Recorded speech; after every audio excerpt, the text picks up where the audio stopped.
I will say this, and I probably have more experience around high-level athletes than anyone who has said this, but people that say Francis is a once-in-a-lifetime athlete is dead wrong. That is not correct. You have not been around once-in-a-lifetime athletes if you think Francis Ngannou is a once-in-a-lifetime type of athlete. Go to NFL locker room. Go to MLB locker room. Go to NBA locker room. Francis is nowhere near those guys' capabilities in any facet, any form. Does he look the part? Yes. Looks like Tarzan, fights like Jane. And that's pretty harsh. And when I say fights like Jane, there are things going into this fight that people knew that was not made aware of to the experts.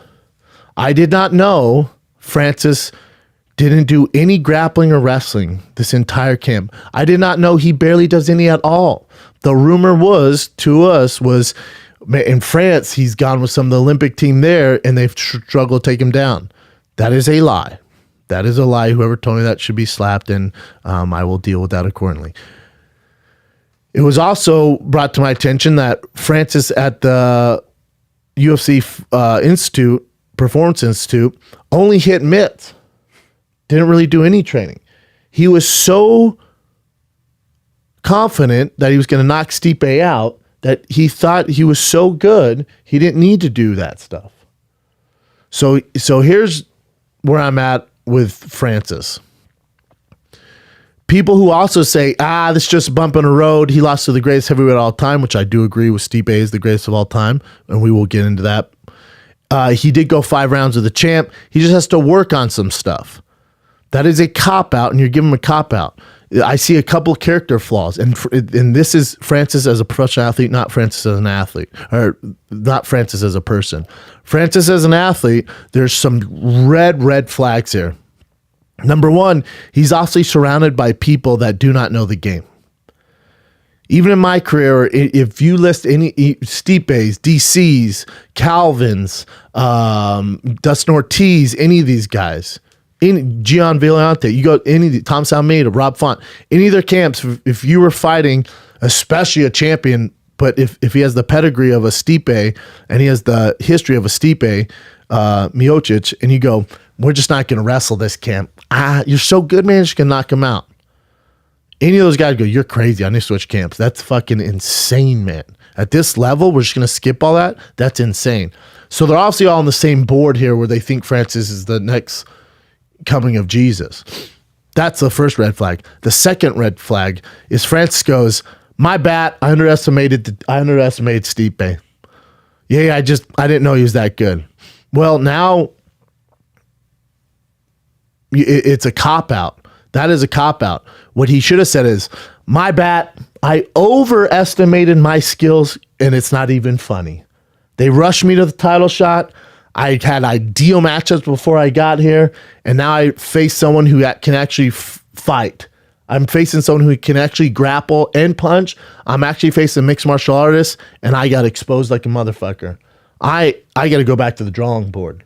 Not my bad, underestimated, I'll get better. Here's the other thing. He's not that young. So when people go, once in a lifetime athlete, he can learn wrestling, he'll be just fine. It does not work like that. At this level, once you're in the UFC, you're not going to pick up the skills necessary to become world champion once you're already in the UFC and you are a heavyweight in his age. You're not going to all of a sudden have a switch that goes, you know what? I have these holes. I'm going to gravitate towards wrestling and grappling now. It just doesn't work like that. Those buttons, those switches are way before any of this happens. Way before. It's not like one day he's just going to go, all right, oh man, I didn't realize I couldn't grapple or wrestle or have cardio, so now I'm going to focus on that. It doesn't work like that. I saw some comparisons of Sokoju, I obviously joke and trying to make my friends laugh when I call him Czech Congo with braids. I see how he was lost on the ground. I see his hand position on the ground. I see his cardio, which was 3 minutes outside that. The shots he was throwing, his takedown defense, his cardio, his technique, even when it came to striking, was bad. And listen, I drank the Kool-Aid. I drank the Kool-Aid. It took me a while to drink that Kool-Aid. Let's be fair. It took me a while. But once I did, I was on board, and I was scared for Stipe. Good God, was I wrong. That was one of the easiest fights for Stipe in his career. Granted, he got hit, which shows you what kind of chin Stipe has and possesses. But outside that, Stipe really wasn't doing too much wrestling, meaning he wasn't running the chain, doing the gauntlet. He wasn't doing a lot of chain wrestling like a DC or, like a Chad Mendez or like a Chris Weidman has to do to get guys down. He's pretty basic and it was working.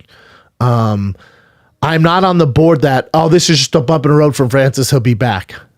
I'm not on that train. And I know I sound negative, but the holes that I saw in his game and the amount of time it would take and the years and the youth that's not on his side and the matchups that are in the heavyweight division, I don't see it. He'll be that guy. You know what he is? He's a fancy LeVar Johnson. I fought LeVar Johnson. Phenomenal power, scary. You don't want to get a striking match with him. I had a horrible, boring fight with him. Doesn't matter. Beat the shit out of the guy because he can't wrestle. You look at that heavyweight division, it's not pretty for him. You got to hope, and obviously he's ranked number 1. He'll probably go down to 5 or 6 now, which I think is generous. I think there's a few guys who would beat him in those. Well, goddamn, you look at the heavyweight division, it gets so ugly, 10 through 15. I think there's a few guys who give him a lot of problems, a lot of problems, especially now that the word's out that he has 0 wrestling and cardio. I'm not on this. I'm not on this train where he'll just go back to the drawing board. It really doesn't work like that. I hate to tell you guys. He would have to find the right grappling coach, the right wrestling coach, the right bodies, the heavyweight bodies. He would have to gravitate towards grappling and wrestling. Where at his age, and to get this point, they go, bro, he's only been training for 4 years. It'll be 5 in December. I don't give a fuck. It's a level of intelligence and a false sense of reality when you think you can become the UFC heavyweight champion without wrestling or grappling in 2018. When I hear that, I go, character flaws. She's a great guy, and he actually had a post-fight speech on the shithole countries that Trump called out. I would love to hear that. Now I'm going to be hearing it on Fight Pass. You can't have him as main event. You can't book Francis as a main event, 5 rounds. You can't do that to him. It's not happening, man. So I am not on the board that Francis go back to the drawing board and he can fill in all these holes. The holes he has are such a large gap. Time's on his side. He don't have the team on his side. He is not a once-in-a-lifetime athlete. He's just not. After seeing that fight, after seeing him miss the shots, seeing his mechanics, seeing how he's not very explosive on the ground, even on his feet wasn't that explosive, his technique, Go to NFL training camp. Go to an NFL practice. Go watch those guys run around during a performance training center combine thing. Watch baseball players, certain baseball players. Go to an NBA basketball game. Go to NBA practice. Watch even freaking professional soccer.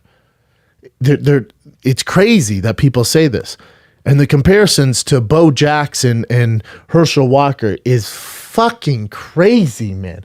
Do you know what type of athlete those guys are? Herschel Walker at 50 has better cardio.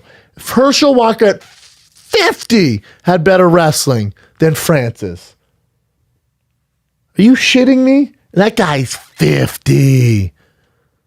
Performance enhanced free too. There's no fucking Bane mask on Herschel Walker. Don't compare Bo Jackson. You cannot compare those guys. It's silly. I know we want to compare the UFC fighters to other professional athletes.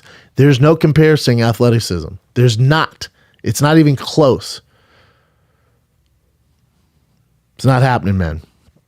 But I wish Francis the best. Change your walkout song. Get a wrestling coach. Stay probably and also, my tweet, obviously just trying to be funny when I put the UFC Institute, do they have treadmills and obviously don't have wrestling class. Just trying to be funny. It's whatever. I fully support what the UFC Institute Performance Center is about, what they stand for. you got to realize something with them. Their job is not to make sure Francis can wrestle, has jiu-jitsu, and has cardio. Their job is make sure Francis is healthy and he's the best Francis walking that cage that night. There's nutritionists, there's dietitians, there's cold tubs, there's cryotherapy, there's physical therapists, there's weight training, there's cardio people, there's VO2 max people, there's the punching heavy bag where you can tell you if you're the hardest puncher in the world, which who gives a fuck? Obviously, that means nothing. So their job is basically just to get the fighter mentally and physically prepared the best they can to perform on Saturday night. But that does not include striking coaches, wrestling coaches, jiu-jitsu coaches, any of that stuff. That's on him. That's on him. So obviously I joke around, but I actually fully support what the UFC Institute Center is all about.